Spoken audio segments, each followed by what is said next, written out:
Hui had vanished without a trace. Utang alerted the team, informing them that she had tracked Hui to Hui's residence and was monitoring her actions. Based on what she observed, Utang believed Hui was heavily involved in the missing teenagers case. She instructed the team to issue a nationwide wanted alert immediately and locate Hui at all costs. The team confirmed the order and ended the call. Utang suspected that if Hui fled, she had already anticipated that her identity would be exposed. It was becoming clear that Hui wasn't just sly, she was calculating. Meanwhile, Lin Mo reflected on the paper doll's discovery. It seemed reasonable to assume Hui had some link to the venerable demon. But the truth was, Jai wasn't the only place where youth had suddenly gone missing. A loud knock echoed at Lin Mo's door. Zixuan had arrived and, clearly agitated, asked if Lin Mo had seen the news. When Lin Mo let him in, Zixuan questioned him, demanding to know why Hui was now a wanted criminal. Lin Mo calmly responded that he didn't know much about her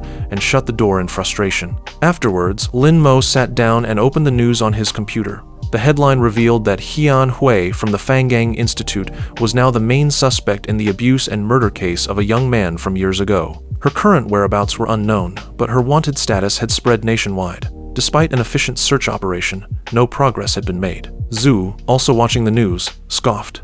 He couldn't believe a cold woman like her had dared to mess with their master.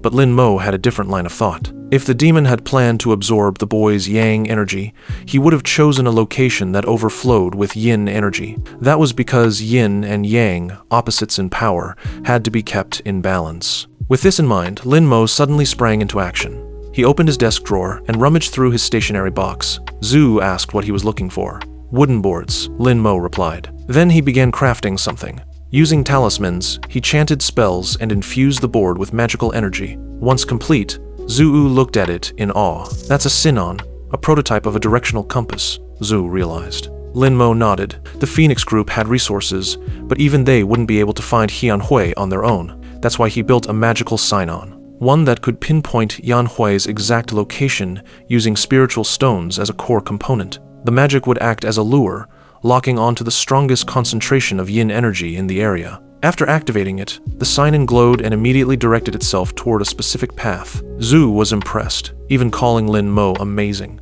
My master really did that instantly, he said proudly. Lin Mo handed the Sinon to Zhu for safekeeping. Zhu, surprised, asked what it was for exactly. Lin Mo explained that the device could detect where yin energy was most concentrated in the city. With a signal from Lin Mo's eyes, Zhu leaped into his pocket to hide the Sinon. Just then, Lin Mo turned around and was shocked to find Utang outside his window. He immediately reached for his phone to call emergency services, but Utang stopped him and requested to come in. Once inside, she sat down and apologized for entering so uninvited. Lin Mo asked what brought her here, and Utang said she wanted to check on his injuries. Lin Mo, suspicious that she doubted he was even hurt, lifted his sleeve with a smirk. See? Still scarred, he said, showing his wounded arm and leg. Utang examined the injuries. Then, gently and silently, she started cleaning the wounds with cotton. As she dabbed at his leg, she thought to herself how unexpectedly nice his legs were. Meanwhile, Zhu fumed with jealousy. She's grabbing your leg now, master. She's taking advantage of you, he muttered angrily. Lin Mo, aware of Zhu's inner thoughts, casually remarked that he was feeling better now.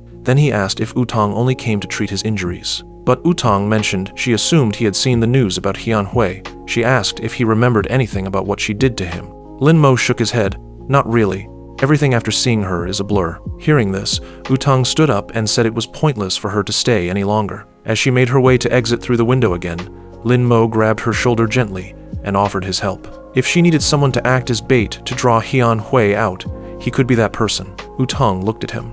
His firm grip, confident tone, and exposed physique, and suddenly lost her balance, tumbling out the window with a flustered, "Okay." The next morning, Lin Mo strolled into class with a confident, almost arrogant demeanor. A group of students immediately gathered around him.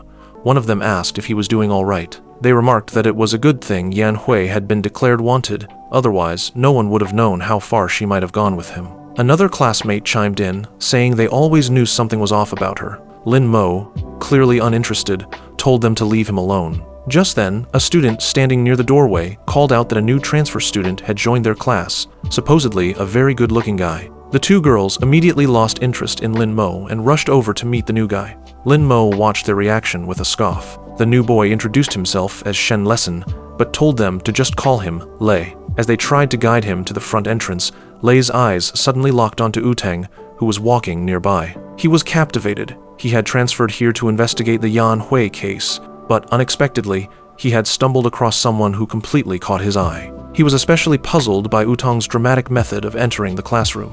She first knocked on the door with her foot, then flung it open aggressively. She didn't even pause before shouting at Lin Mo, "Fatty, don't even think about leaving after school today." Still seated, Lin Mo rolled his eyes and responded, "You could say that normally, you know. What kind of entrance is that?" Le stood in the hallway, utterly lost about what had just happened. Later that day, after school, Lin Mo stepped out of the classroom to find Utang waiting for him. She commanded him to follow her. Lin Mo trailed behind her, trying to figure out what she wanted this time. Once they reached the chemistry lab, Lin Mo hesitated. Maybe she brought him here to tend to his wounds again? He stopped in his tracks and told her directly, "I've already healed. No need for more treatment. And if you grab my legs again, I'll call the cops." Utang, unfazed, shrugged. Who cares about the police? She then took out a small notebook and flipped it open. The pages contained crude but horrifying sketches, illustrations of torture and abduction methods. Lin Mo's expression shifted instantly. He recognized the style of punishment and realized that whoever was targeting Yanhui might be planning to subject her to the same treatment. What shocked him more was the possibility that if he kept refusing Utang's help, he might end up in one of those diagrams himself. Utang explained that she suspected Yanhui had teamed up with demons. She likely knew where the kidnapped teenagers were being held. Despite their team searching the country for days, Yanhui had completely vanished. While cleaning his glasses, Lin Mo casually mocked, "That girl's always had a thing for spooky places. She's probably holed up in some haunted mansion or creepy village, somewhere no one goes." He reasoned that nobody had found her because the demon didn't want her to be found, probably using illusions or makeup to conceal her face. Utang paused. She had to admit, the fatty had a point. Yanhui was likely using disguise magic and hiding in a desolate place saturated with yin energy, luring boys there for demonic purposes. As she left the school that day, she declared, "That's all for today. Yanhui has to come back eventually." Lin Mo smirked. He had just fed her the exact clues she needed. That evening, Utang visited the dark web. She was on the hunt for a special magical item that could track yin energy and potentially lead them to Yanhui. Meanwhile, Lin Mo also returned home and sat at his computer. He commanded Zuu to crawl out of his pocket and start listing their custom-built sign-on the dark web auction site. Zuu obediently began typing with his tiny hands. Lin Mo told him to set the starting bid at 10,000. Zuu grinned and said he had already listed it for that price. Moments later, Zuu was shocked. "Master, the price just skyrocketed." Lin Mo peered at the screen and saw it. 5 million. Someone had just bid 5 million for the sign-on. Utang, at her place, had also begun bidding. She was desperate to win the auction and couldn't believe how fast the price had jumped. In her mind, she thought, if my team didn't have this kind of money, there'd be no way we could afford this item. Back in Lin Mo's room, he kept watching the bidder. The identity was obvious.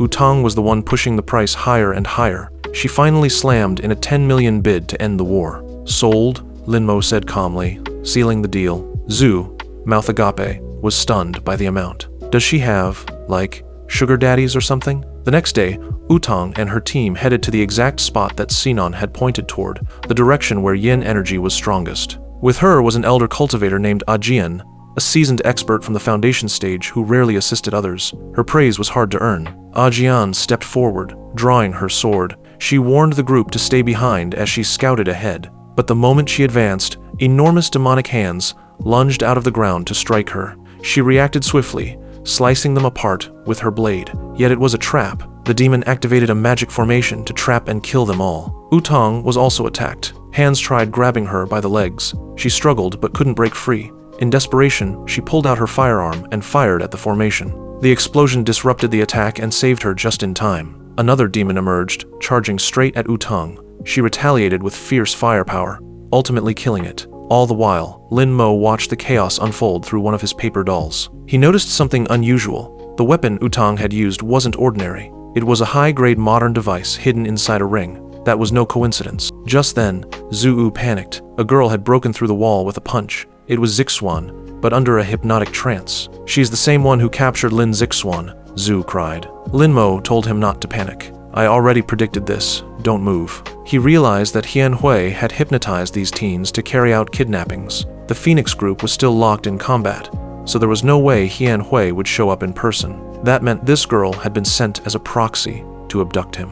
This was Lin Mo's chance. If he played along and got taken to the enemy's hideout, he could confront Hianhui directly. The girl struck him with a vicious punch. Lin Mo went flying and collapsed, feigning unconsciousness. Luckily, he had activated a protective aura before the hit. Otherwise, he would have been dead or paralyzed. Still pretending to be knocked out, Lin Mo allowed her to toss a cloth over his face and throw him into a vehicle along with Zixuan. They were both tossed into a long black car. The girl drove the car to a massive, ominous building and dragged them inside. After bringing them into a large room, she ripped the cloth off Lin Mo's face. Lin Mo opened his eyes. Standing before him was Hianhui. She looked down on him with arrogance and mocked. "Well, look who's here." Lin Mo, unfazed, smirked. "I've seen that face so many times now, not surprised at all." Her face twisted in irritation. She grabbed him by the collar and slammed him into the wall. "You've got a big mouth," she snapped. "Stay away from me," Lin Mo warned. At that moment, a demon beside her chuckled. He said she was treating Lin Mo like a celebrity, but she needed to hurry. Xiao Utang had broken the formation and was on her way. Time was running out. Hianhui became excited at the thought of battling the Emperor, as the demon called him. She told Lin Mo to stay put and behave while she handled business. She turned to leave. Lin Mo silently watched her go, thinking that the demon's sword must be in communication with Hianhui directly if they were speaking in sync like that. Meanwhile, Zixuan was trapped inside a cage, tossing and turning in his sleep. He was having a nightmare. Someone was coming for him, someone intent on killing. He cried out, begging not to be harmed. When he finally jolted awake, he found himself locked in a cell among several others. Panic set in. He shouted for help, pleaded for someone to let him out. But there was no response, only silence. Elsewhere, Utang was seething. She couldn't believe that Hianhui had turned the place into a breeding ground of yin energy. It was a trap from the start, just a decoy. The real center of operations, where the missing teenagers were hidden, had to be elsewhere. With this realization, Utang ordered her group to move out again, to follow the next reading from the Sinan. But as they turned to leave, a massive demonic figure appeared behind them. With a sinister laugh, the demon mocked. "Where do you think you're going?" His voice echoed with malice. He attacked without warning, unleashing a wave of power that sent the entire group flying. This wasn't just any demon. He was bloated with power, having absorbed the energy of countless young victims. His body was enormous, and his arms alone could crush boulders. He went straight for Utang. She tried to resist, but his strength was overwhelming. Suddenly, Ajian, the older cultivator, intervened. Her blade intercepted the demon's strike. She shouted, "Back off, I'll deal with you." The demon sneered. "You think you can handle me? Just an old woman surrounded by weaklings?" Ajian didn't back down. "You've absorbed too much from the innocent. It ends here." The demon roared, raising a new magical formation around them. "No one's leaving alive," he bellowed. The aura of death hung in the air. Ajian instantly recognized the technique. This was a Soul Eater formation. She warned everyone to use their protective auras, or they'd be devoured from the inside. One of the female team members activated her aura, trying to shield herself, but it was too late. The formation closed around her, and her soul was violently ripped from her body. Her lifeless form collapsed, empty-eyed. Utang watched in horror.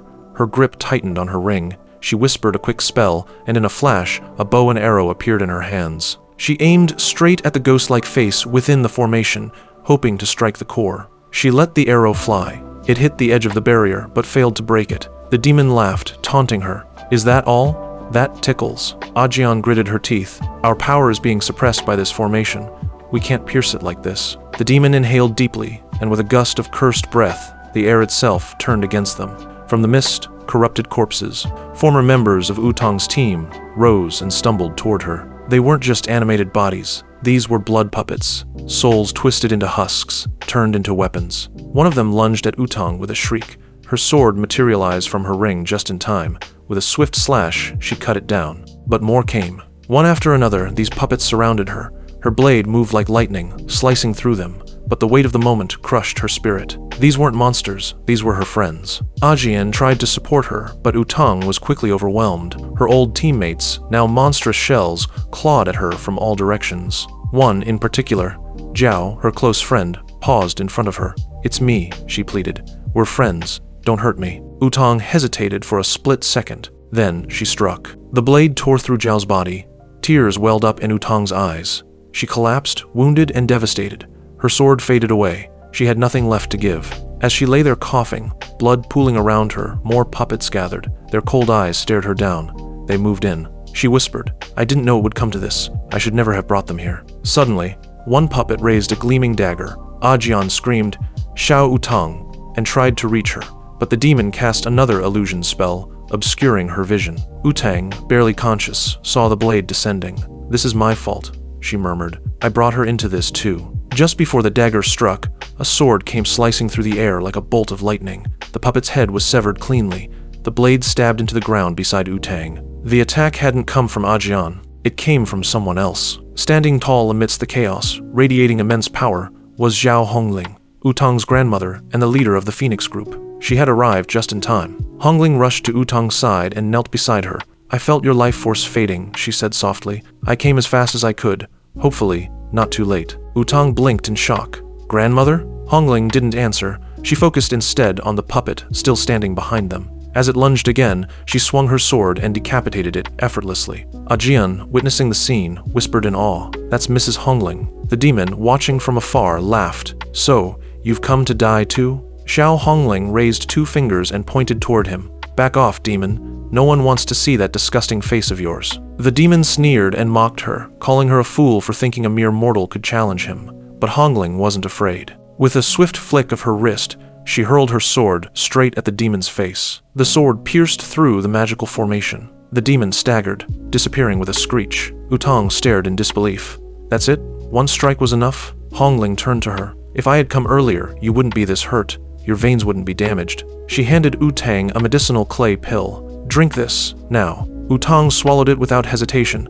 The effects were instant. Her pain dulled and her body stabilized. She quickly informed her grandmother that one of her schoolmates was still missing, captured, and possibly being targeted by Yan Hui. She begged her to help rescue Lin Mo before it was too late. Hongling nodded gently. "I know, sweetheart, but for now, you rest." Utang lost consciousness soon after. Hongling turned to Ajian and asked what this schoolmate situation was about. Based on their analysis and Utang's suspicions, Ajian explained that Yan Hui was likely hiding in a location rich with extreme yin energy. She showed Hongling the very sign-in they had purchased from the black market. It was calibrated to detect exactly that. Hongling placed her sword down and focused. She could feel the pulse of yin energy vibrating nearby. "It's close," she muttered. She attempted to mount her sword and fly, but being so short, she stumbled a bit. After regaining balance, she finally managed to take off. Before leaving, she ordered Ajian to take Utang back to headquarters and ensure her wounds were properly treated. Riding her sword through the sky,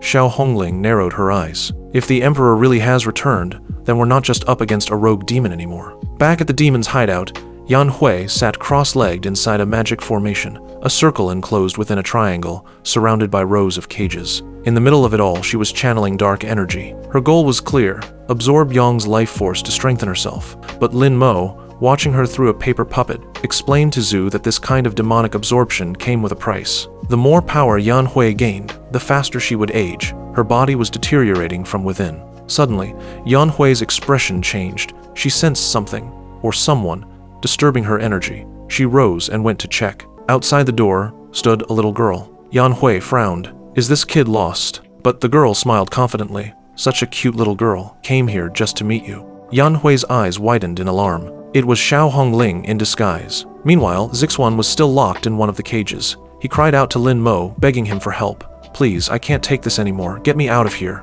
Lin Mo, ever calm, told him to stay strong. "We'll get out of this." Before they could say more, an intense energy wave rippled through the building. It was Xiao Hongling. She had dropped the disguise and launched a brutal assault on Yan Hui. Her attack struck hard. Yan Hui stumbled, coughing from the pain. "Who the hell are you?" she yelled. But Hongling wasn't done. Hovering midair on her sword, she looked down. "Already whining? We're just getting started." Yan Hui didn't respond. Her blood dripped onto the floor. "Cat got your tongue," Hongling taunted. As if to answer, Yan Hui unleashed a sudden counterattack. She summoned energy and flung a flying sword toward Hongling. It was a direct hit, except Hongling dodged it with flawless agility. Yan Hui collapsed again, the backlash of her own magic hitting her. She sat on the ground, bleeding, dazed. "Who is this woman? You done already?" Hongling asked smugly, still perched calmly atop her sword. "Or are you just not in the mood to fight?" As Yan Hui gritted her teeth in frustration, the demon beside her appeared. Calm and composed, he comforted her and proposed a new plan. The demon had partially reincarnated into a body named Han Zeni. Though loyal to the venerable demon, Han Zeni operated with her own independence. The day before, the demon had summoned all its fragmented forms, including Han Zeni, to play a symbolic game of Go, a ritual of strategy and planning. Han Zhenyi thought to herself, I've played against champions before, but Lin Mo, he's something else. Elsewhere, Shen Lesson found himself in danger. He had transferred into the school to investigate the Yan Hui case, but now a demonic ghost had caught him, holding him tightly with malicious intent. The demon mocked him, threatening to end his life. Shen Lesson warned the demon he had no idea who he was messing with. I'm a member of the Heavenly Demon Sect, he said boldly. The ghost snickered. And, should I be impressed? If everyone in your sect is as weak as you, then I might just wipe them all out for fun. Despite Shen Lesson's warnings, the ghost lifted him by the neck. Shen Lesson screamed for help. Then, the door burst open. Dust filled the air. Heavy footsteps echoed. Han Zhenyi walked in. The ghost, upon seeing her, immediately collapsed in fear. Master, forgive me. Han Zhenyi placed her foot on his face. Stop crying like a baby, she said coldly. The demonic ghost whimpered. This feeling, it's familiar. He couldn't deny it. Being stepped on like that stirred some warped sense of loyalty in him. Meanwhile, Shen Lesson, still pinned to the ground, begged Han Zhenyi to save him. He explained his background. He was the son of the Heavenly Demon Sect's patriarch, and if she spared him, he'd do anything for her. Still pressing the ghost's face into the floor, Han Zhenyi looked at Lesson and smirked. You're lucky. I like obedient pets. If you're willing to be my dog, I might let you live. Lesson, without hesitation, barked. Wawa. She turned to the ghost. He's a good boy. Keep him alive. I can use him. Lesson, now panting like a dog, swore his loyalty. In his mind, he thought, so this is how it starts. I'll serve her, and maybe rise through her ranks. As Han Zhenyi walked out, she asked the ghost about the next steps with Yan Hui. The ghost explained that he was using Yan Hui as a vessel, absorbing energy through her to regain his power. Currently, they were hiding out in an abandoned factory located in the western Huni district. At their current pace, the demon estimated he'd fully restore his power in 10 days. Han Zhenyi asked if Yan Hui was fully under control. The ghost replied that she was easy to manipulate, especially using Lin Mo as bait. Her lust and obsession made her an ideal puppet. Han Zhenyi rolled her eyes. Your plans are always idiotic, but this might just work. Still, stall her if she tries to act early. She added, my game with Lin Mo isn't over. I won't let anything happen to him just yet. The demon was stunned when Han Zhenyi told him something else. The Emperor had already returned to this world. What? The Emperor is here? Han Zhenyi nodded. And it's not just that. I can feel a demonic sword fragment awakening, probably near a farm. The Emperor must be close by. She recalled how another sword, massive and ancient, had once crushed that same fragment. It was a sword like a rainbow, and in 1,000 years, she had only ever seen one emperor wield something that powerful. She gave the ghost one final instruction. Continue using Yan Hui to act as bait and build up a false sense of confidence. Make her believe she can beat the emperor. It'll break her when she realizes she can't. Meanwhile, back at the hideout, Yan Hui was tying cloth around her wounds. The demon approached. You need to kill that clever girl. I'll heal you up with power. Just give me control. Yan Hui hesitated, but when she looked up and saw Xiao Hongling floating mid-air, surrounded by an orbit of sharp swords, fear gripped her heart. She confessed to the demon, I've never fought anyone seriously before. I don't know how. Then let me in, the demon said.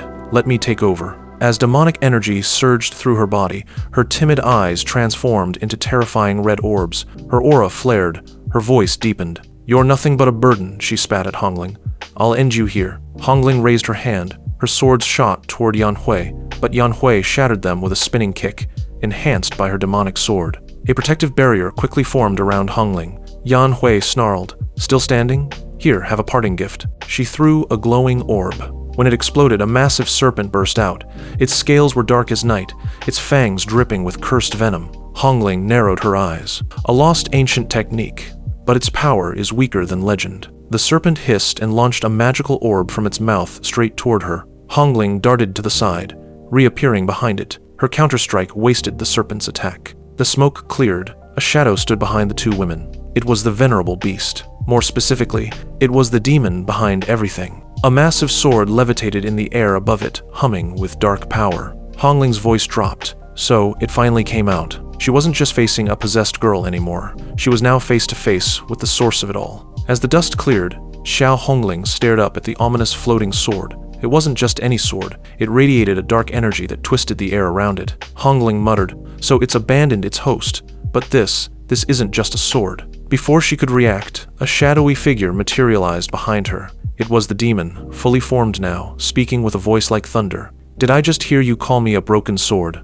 Xiao Hongling turned sharply, caught off guard. The demon sneered. You've got some nerve, attacking me when my host is away. You should have stayed in your little corner. The pressure from her presence was suffocating. Hongling's breathing grew shallow. She could feel her body resisting even the act of standing upright. This aura wasn't normal. It was like being crushed beneath the ocean floor. The demon mocked her again. So this is the famous #1 fighter of the Phoenix group.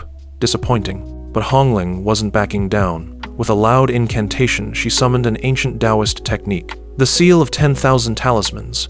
Scrolls of light and paper surrounded the demon, wrapping her like a cocoon. Then, she activated the 4 heavenly flames, igniting the seals with a cleansing fire. A massive lotus of red flame bloomed in the center of the room. Next, she triggered the evil skylock, a powerful spell meant to suppress demonic entities. The light burst outward, and her voice rang like a bell. Let light overcome darkness. Suddenly, the demon flickered. A smoky illusion of her appeared again, clapping mockingly. Impressive, but predictable. The real demon emerged from within the flame. She didn't even look hurt. You really are the strongest in your group, she said. But is this all it takes to be #1? In a blink, the demon thrust her blade forward. It pierced through Hong's stomach. Blood spurted out. She collapsed to the ground, gripping the wound. Her sword fell from her hand. As her vision blurred, she apologized silently to her master. I failed. Her body was too weak to use even 10% of my power. I couldn't make the Emperor appear. Despite the injury, she summoned what strength she had left. Reaching for a buried blade, she pulled it out with trembling fingers and hurled it at the demon. She barely turned in time to dodge it. The attack wasn't strong, but it was enough to get her attention. Hongling growled. I was hoping to find out what you were up to through Xiao Utang, but it turns out she wasn't even a small fish in this pond. The demon wasn't amused. She turned toward the cages of prisoners, including Lin Mo and Zixuan. You're wasting time, Hongling hissed. I'll fix that, she replied. Hongling lifted her hand and shouted into the darkness. Immortal Emperor, I know you're watching. You've seen enough. Stop hiding and come out. The air grew still. No reply.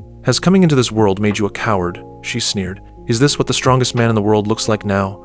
You rule with this kind of strength? She walked over to the cages and held her sword toward them. If you don't come out, I'll start killing everyone here, one by one. Still, silence. She counted aloud. 1. A wave of energy exploded from her palm, shaking the entire building. The prisoners screamed.